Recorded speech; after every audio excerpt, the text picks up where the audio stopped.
1456년 6월 조선의 밤하늘에 핏빛 비극이 내렸습니다.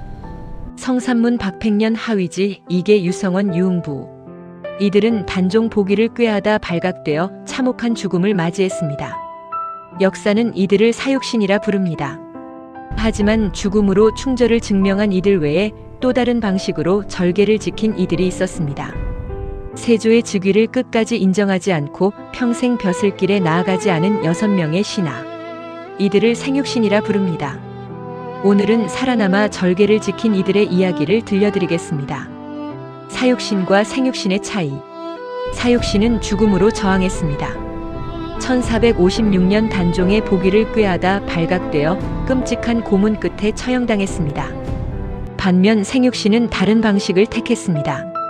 세조의 즉위를 부도덕한 찬탈 행위로 규정하고 벼슬을 버리거나 아예 관직에 나아가지 않은 채 평생 은둔하거나 방랑하며 살았습니다. 이들은 죽음보다 더 고통스러운 길을 선택했습니다. 살아있되 세조를 인정하지 않는 것. 매일매일이 저항이었고 매 순간이 고통이었습니다. 사육신은 죽음으로 충을 실천했다면 생육신은 살아남아 절개를 지킨 자들로서 세조 정권에 부역하지 않고 끝까지 단종에 대한 의리를 지켰습니다. 생육신이 지키고자 했던 가치. 첫째, 불사의군입니다. 두 임금을 섬길 수 없다는 유교적 원칙에 따라 정통성 없는 세조를 임금으로 인정하지 않았습니다. 단종이 살아있든 죽어있든 그들의 임금은 오직 단종뿐이었습니다. 둘째, 절의와 충절입니다. 유교의 근본 이념인 강상을 바로 세우고 목숨보다 소중한 도덕적 지조를 지키려 했습니다. 세조가 아무리 회유하고 협박해도 그들은 굽히지 않았습니다. 셋째, 왕도 정치의 염원입니다. 무력에 의한 패도가 아닌 덕에 의한 왕도 정치가 실현되기를 꿈꿨으며 이는 김시습의 저작 등에서 애민 정신으로 나타나기도 합니다. 김시습 매월당의 비극적 방랑. 김시습은 5세의 신동으로 불렸습니다. 세종대왕이 직접 불러 총애했을 정도로 천재였습니다. 하지만 단종의 비보를 듣고 그는 책을 불태웠습니다. 김시습, 엄흥도 그리고 동학사의 밤. 김시습은 승려가 되어 설잠이라는 법명을 받았습니다. 그는 평생 전국을 방랑하며 홀로 울었습니다. 그러던 어느 날 그는 단종의 시신을 거둔 영월의 호장 엄흥도의 소식을 듣습니다.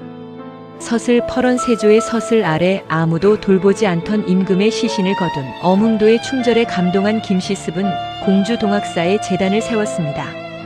그는 엄흥도와 함께 사육신의 위패를 모시고 밤새 통곡하며 제사를 지냈습니다. 살아남은 자의 도리는 잊지 않는 것이라 말하며 그는 글로써 그리고 눈물로써 저항을 이어갔습니다. 사육신의 시신을 거두어 노량진에 암장했다고 전해집니다. 세조 정권에서는 위험인물로 낙인 찍혔지만 그를 함부로 다루지 못했습니다. 그는 최초의 한문소설 금오신화를 지었고 시와 글로 자신의 비분강개한 심정을 토로했습니다. 1493년 부여 무량사에서 59세로 생을 마감했습니다.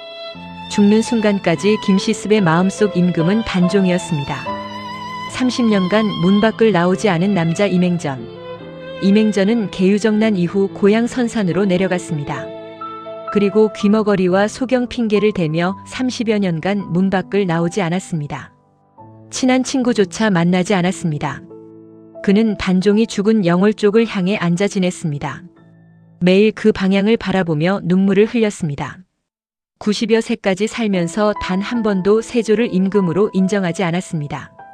그의 집은 살아있는 무덤이었고 그 자신은 살아있는 시신이었습니다. 원호의 영월을 향한 여생. 원호는 단종이 영월로 유배되자 그곳을 찾아 문안을 드렸습니다. 1457년 단종이 사약을 받고 죽자 원호는 3년상을 치렀습니다. 세조가 내린 벼슬을 거절하고 원주에 은거했습니다. 그는 평생 동쪽 영월 방향을 향해 앉아 살았습니다. 단종의 능이 있는 곳을 향해 절을 올리며 하루하루를 보냈습니다. 그에게 세조의 조선은 존재하지 않았습니다. 오직 단종의 조선만이 있을 뿐이었습니다. 호랑이가 업고 간 충신조려.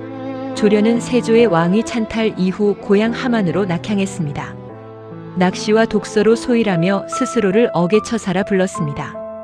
그는 단종 서거 소식을 듣고 영월로 달려갔습니다. 하지만 강이 범람하여 건널 수 없었습니다. 그때 호랑이가 나타나 그를 등에 업고 강을 건네주었다는 호베도강 전설이 전해집니다.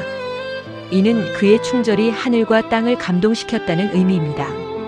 조련은 평생 세조를 인정하지 않고 은둔하며 살았습니다. 집안의 비극을 짊어진 남자 성담수. 성담수는 사육신 성삼문의 제종제입니다. 그의 아버지 성희도 단종 복위 사건에 연루되어 죽었습니다. 집안이 몰락하고 가족들이 죽어갔습니다. 성담수는 벼슬을 단념하고 파주에 은거했습니다. 낚시로 여생을 보내며 단종을 추모했습니다. 그는 집안의 비극을 온몸으로 짊어지고 살았습니다. 평생 세조 정권에 협력하지 않는 것으로 집안의 명예를 지켰습니다. 생육신이 모두 사육신과 동시대에 벼슬했던 동료는 아니었습니다. 남유호는 세조 즉위 당시의 어린아이였으나 자라면서 사육신의 이야기를 들었고 그들의 충절에 감동했습니다. 나중에 사육신의 전기를 지어 그들의 충절을 세상에 알린 공로로 생육신에 포함되었습니다. 당시 사육신을 언급하는 것은 금기였기에 이는 목숨을 걸어야 하는 일이었습니다. 이 시기에 남유호는 육신전을 저술했습니다. 사육신의 이름을 후세에 전하기 위해서였습니다. 이 책으로 인해 사육신의 충절이 세상에 알려졌고 그들은 역사의 길이 남게 되었습니다. 남유호는 전국을 방랑하며 비분강개한 마음으로 살다 세상을 떠났습니다. 그는 글로써 저항했고 기록으로써 충절을 지켰습니다. 늦은 명예 회복. 이들은 평생 고통 속에서 살았습니다. 세조시대는 물론 성종시대에도 제대로 된 평가를 받지 못했습니다. 하지만 역사는 결국 진실을 드러냅니다. 숙종과 정조시대에 이르러 국가적으로 그 충절을 공인받았습니다. 이조판서 등의 관직에 추중되었고 오늘날까지 절의의 상징으로 추앙받고 있습니다.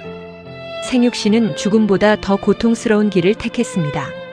살아있되 굴하지 않는 것, 매일매일 저항하며 절개를 지키는 것, 이것이 그들이 선택한 충절의 방식이었습니다.